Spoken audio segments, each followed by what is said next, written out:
Dans la catégorie littérature jeunesse illustration, le comité était composé de Pascal Bonenfant, Diego Herrera, connu sous le nom de Yayo, et Marc Keelan Bishop.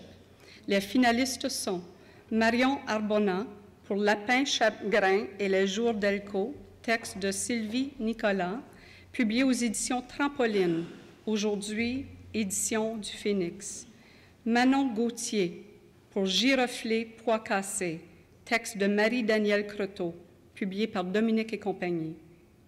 Élise Gravel pour La clé à molette, texte d'Élise Gravel, publié aux éditions de la Courte Échelle.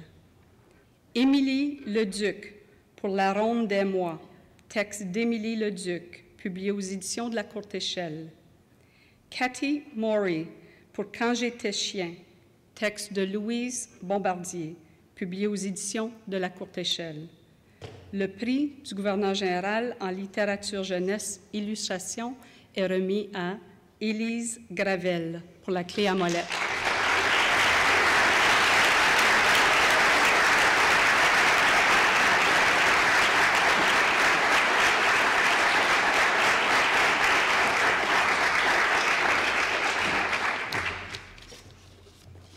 Bonjour. J'aimerais remercier le jury et le Conseil des arts pour le grand honneur qu'ils me font aujourd'hui. Depuis quelques années, je publie des livres pour enfants des deux côtés de la frontière. Cette situation m'a permis d'apprécier toute la chance que j'ai de faire des livres ici. L'aide et le support du Conseil des arts donnent aux créateurs canadiens une latitude et une liberté qui sont uniques. Dans les pays où c'est le marché seul qui détermine ce qui sera ou ne sera pas publié, les contraintes qui nous ont imposées à nous et aux éditeurs sont beaucoup plus grandes et sont souvent un frein à la diversité et à l'originalité des livres pour enfants.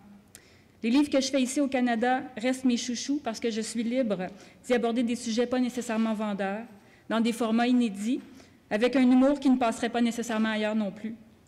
Je ressens la même liberté du côté de l'illustration. Ici, je peux explorer des styles originaux et différents que les éditeurs américains trouveraient peut-être trop audacieux pour leur marché. Je me suis souvent fait dire de l'autre côté de la frontière que mes livres ne rentraient pas sur les étagères de la bonne catégorie d'âge en librairie. Sans le soutien public et l'ouverture d'esprit qu'il permet au milieu du livre, les miens n'auraient jamais vu le jour, en tout cas pas sous cette forme. Merci à vous et à toute l'équipe de la Courte Échelle d'avoir permis à mes livres bizarres d'exister.